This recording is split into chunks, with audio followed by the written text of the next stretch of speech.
Heyo everybody, Haku here with my review for Toaru Majutsu no Index 3. We finally have a Season 3 after at least, 5-6 years? Yeah, it's been since 2011 actually, so like 7 years, right?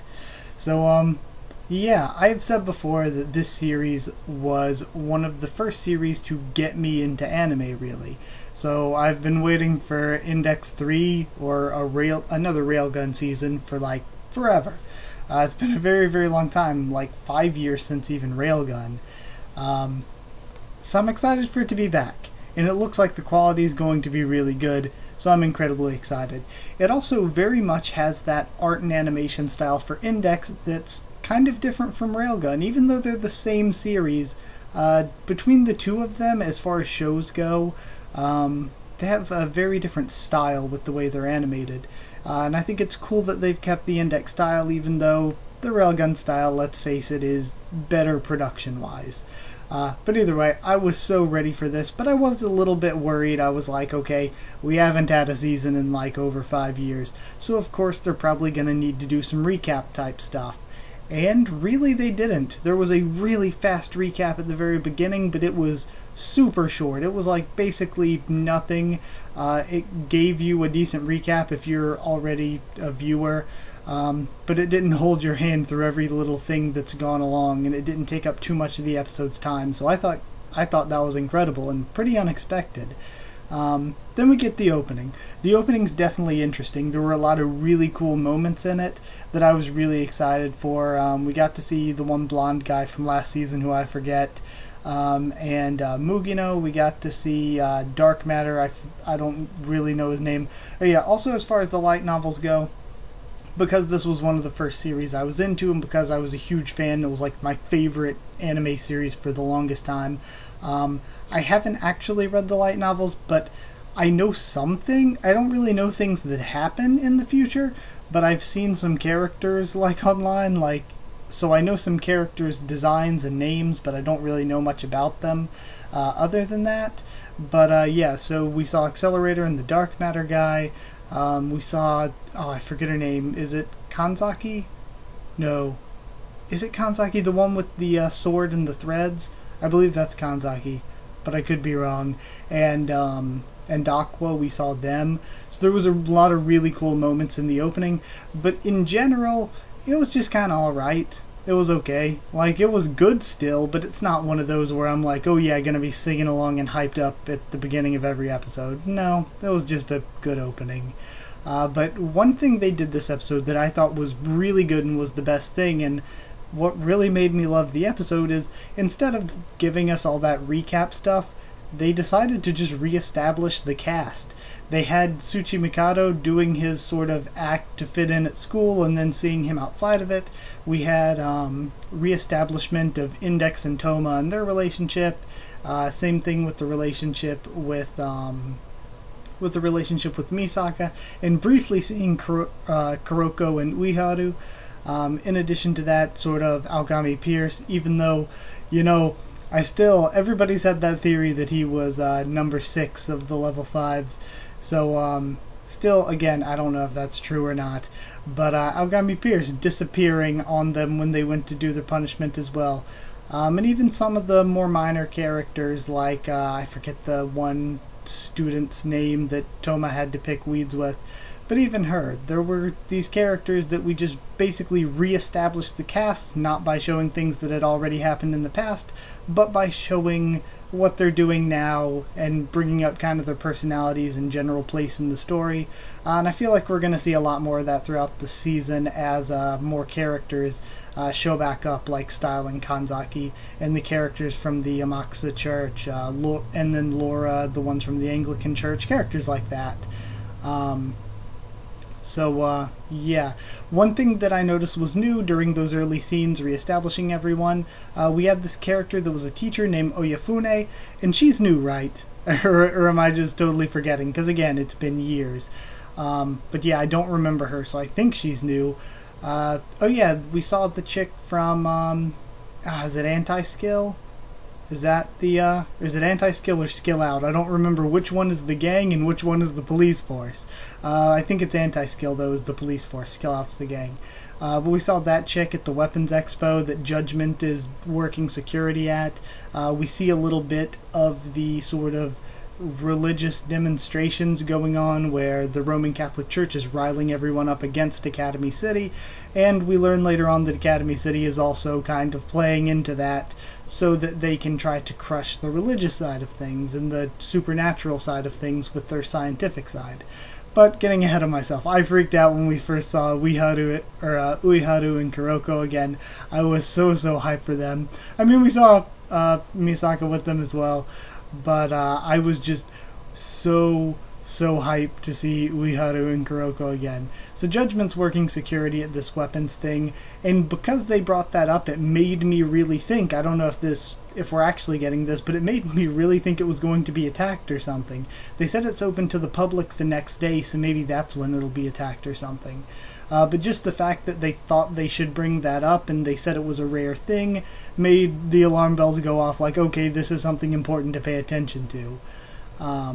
The noise when Tomo was picking Whis and he got hit by the ball by the one classmate chick, the noise he made was hilarious. Also, people brought up when he was with, I saw people bringing up when he was with Misaka, that they changed the sound that the Imagine Breaker makes. And I noticed it, but I don't think it's that big a deal. But yeah, we see Micah again. I freaked out when we first saw Micah. I was so excited when the doorbell rang. I was like, oh, it's going to be Micah, isn't it? But Sphinx runs away, Index chases her, meets up with an old lady, and we know from the knitted thing she's wearing that the old lady's related to Oyafune, which would come into play later. So one thing I noticed too, I had noticed it earlier in the episode, but I was like, I had noticed it when Tomo was talking to Index, that Index was almost the same height as him, and I was like, Index should be way shorter than that, shouldn't she? But I was like, maybe he's just standing in the Genkan, maybe he's just in the entryway, and he's a little bit lower than her, and maybe that's why their heights seem a bit off. But then when Tomo was in that scene with Misaka, again, he was a little bit taller, but they were a lot closer in height than I remember. So the height seemed a little different, a little odd here. So I guess that, I don't know if I'm misremembering things, if they were taller than I was remembering, or Tomo was shorter than I was remembering, or if they actually did decide to change a few things like that. Yeah, next up, the more we saw with the old lady, the more I did not trust her. And I was going full Kihara conspiracy theorist, thinking, okay, is she a Kihara then? But she runs into Tomo, kind of pulls a gun on him, says we need to talk about the chaos in the city, and that got me really hyped because I was like, okay, things are actually happening in the first episode, which is kind of surprising. I was like, after all this time, we're not going to really get into things in the first episode, but we really did. And that's where the title of the episode came into play. So she goes to talk to him, says that she is Oyafune Monaka, and so we learned that she is a director as part of the board of directors, and when she brought that up, it made me think, was it just one director who was killed? I thought a bunch of the directors were killed by Kihara, what was his name? The Kihara-kun from last season. Was he Kihara Amata? Was that his name? But I thought he killed a bunch of the directors, or maybe it was only one of them he killed. So I was a little bit confused there. But she knows about Imagine Breaker already, and also knows about the supernatural side of things. Tsuchimikado shows up, and I was like, oh, Tsuchimikado's with her. And then he shoots her, and I was like, oh, never mind, he's killing her. But she brings up, as she's bleeding there on the ground after being shot, that the directors are playing into the Roman Catholic Church stuff because they kind of want to continue this little war. They want to be able to use this to crush the religious supernatural side of things with their science side of things. But she thinks the idea of that is pretty ridiculous, that both can exist or whatever. We didn't really get that into it, but she's obviously opposed to them wanting to have this little war of theirs. So Tsuchimikado, we know that he's working with the board of directors. He and I guess his little group, that Accelerator and Etsali, is that the guy's name? And the red-haired chick whose name I forget, I think it starts with an M or something. Their group, again, I don't know if we were ever told the name of that group. Maybe we were. Is the name of the group? Are they actually group? I think they might actually be group. Okay, so maybe there's that. But we know that they're working with the board of directors, but I think he's specifically working with her on kind of the good guy side of things, because she basically said, you know, if I took this information and tried to run away or tried to defect from the board of directors, they would come down and punish, or all the punishment would come down on me and my family. So what he's doing is faking her punishment. Now, I don't know if she actually died and he killed her in order to spare her family, which is pretty dark, or if she ended up surviving, but either way it seems that Tsuchimikado was helping to fake her punishment. And for some reason or another, I'm not too certain on why they need it, but I guess it's important for stopping this war between the two. He says that they need to go to France, I believe it was, to get the document of Constantine. Yeah, just document singular. So that's where we end off, with them heading to France in the middle of the night. And then in the previews, we see Itsuwa and Style are going to be back next episode, and I believe that's Terra coming into the story already. Again, I've kind of seen pictures of these characters that are new for some of them, but I don't really know much about them. I don't know anything about... There were two groups in the opening I didn't really know, but one in particular was a group of girls, and the background for them looked very European. So maybe they're going to be some group that Tsuchimikado and Toma are meeting in France. And it'll be pretty cool, actually, if this ARC group, because it seems like Itsuwa's meeting up with them, if it's going to be Tsuchimikado, Toma, Itsuwa, and Style maybe. We saw Style in that promo for next episode, but he might just be doing something with Laura. So I'm not sure that that's actually going to be part of the main arc story or not yet. But yeah, so I'm excited for next week. Also, for the season as a whole, I'm kind of wondering, is it going to be... I'm thinking it's going to be 2 cores like the first 2 seasons. That's what I'm hoping for. So they'll have plenty of time to tell a lot of stories. It looks like they're going to do a friggin' ton in the first 12 episodes from the look of this opening. But yeah, like I said, I don't really know what's coming in the story, but I have seen a bit of some of these characters before. So yeah, that's kind of where I am on this. But either way, as a whole for the episode, some thoughts. I think the opening was good. Like I said, it was just kind of good, though. It wasn't amazing or anything. The ending was not that impressive or anything, but none of Index's endings, or I guess even Railgun's really are. None of them really, they've never gone all out for endings or anything like that.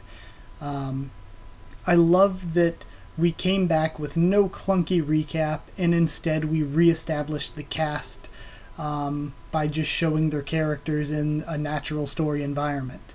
Also, like I said, I think we'll see more of that as we continue onward. Like when Style and such and Itsuwa come back in, we're probably going to get more of that kind of reintroductory phase. I like Tsuchimikado's involvement with this first main arc because he's one of my favorite characters, and thinking back, he's been pretty heavily involved in most of the big arcs, I think. Then another thing that this is not really so much this episode or even this season, but it's the show as a whole. I love that we have the separate character stories where there's this whole big chunk of the cast that maybe doesn't even know this one arc happened, and then another chunk of the cast doesn't know this other arc happened. Where if we look from Toma's point of view, there's a lot of things that have happened in the story that he's not even a part of, and the same goes for Misaka or any of these other characters. So it lets you feel as a viewer like you're seeing this different world where the characters aren't all overlapping. Like, it would be easy for them to just be like, okay, Toma has this group of friends and he tells them what happens every single arc, but that's not the way it happens. The characters are all very separate and living their own lives and having their own stories, which I think is really cool. Yeah. And another thing that this episode made me think of, I was like, if they're bringing in Mugino and all that, I think it's a really good thing that Railgun actually developed them, because we're having a bunch of new characters come in that we haven't heard of. But to have some development for some of those characters before they even show up, I think is actually really good. So I think it was good to have Railgun S develop them before actually showing up in Index. Also, it just makes me think I really want a 3rd season of Railgun. Railgun is so good. As much as I absolutely love Index, one of my favorite series ever, I kind of count Index and Railgun kind of the same series, really. But Railgun has always had better production quality, but not just that. I've always felt like the storytelling, the pacing, the arcs, just the stories they tell were more emotional and generally better in Railgun. So again, I love Index, it's the main series, but Railgun's always been kind of better. So yeah, I'm excited for the rest of this season. I would give this episode, I'd give it a 9 out of 10 already, just for this first episode, because my expectations were set so much on, they're just going to have to recap a bunch of stuff, and in addition to that, nothing big's going to happen in the first episode really, or nothing important. But we actually got important story elements coming into play. All this stuff with the Roman Catholic Church and Judgment doing security on this stuff, and the war that's kind of going on, this defector from the board of directors. There's a bunch of stuff that was introduced that's got to be really important later on. So they just started out with important stuff in the first episode, and they didn't go just into recap, but they gave us actual story. So it really, really exceeded my expectations by quite a lot. So I'd give it 9 out of 10 for the episode already. So I'm excited. We'll see what we get for the rest of the season. Also, tomorrow probably I'll be doing a video where I discuss more. I think I'm going to probably decide what shows I'm reviewing weekly for this season other than Index, and I'll talk about that in the video tomorrow. But if you have any suggestions, if you have anything in particular that you're like, oh, I want you to review this, this season, just let me know. Go ahead and tell me, and I'll take it into consideration, because I'd like to review things that of course I know you all want to watch. Right now I think the front runner to review weekly alongside this is probably Tensei Shitara Slime Dataken. That one's probably the big one other than this. And then there are a few small ones. I could see myself reviewing Double Decker Doug and Kirill. I liked the first episode of that a lot. And also the one Run with the Wind, or something like that, was the English working title. I don't remember the actual full Japanese title. But that one, I liked the first episode of that quite a bit. I think they're the two most likely right now, though the running one, not as much. I think it's going to be a great story. I'm going to be watching it, of course, but I don't know if I'll review it weekly. But yeah, if you have any suggestions, go ahead and let me know.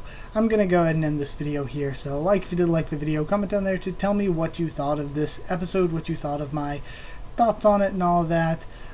Subscribe for more.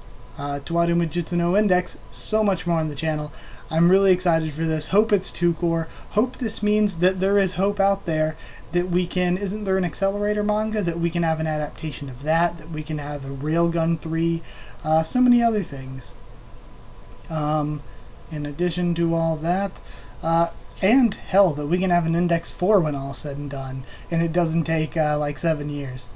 So yeah, like, comment, subscribe, follow on Twitter if you want. I can try to keep you updated there and stuff for the channel, or talk to you there. If you want a link to our Discord server to talk to me or more of us on Discord, it's free and open for anyone. So yeah, just ask and I'll give you a link, and you can talk to us there. So that's it. Thank you once again for watching, and I'll see you all next time.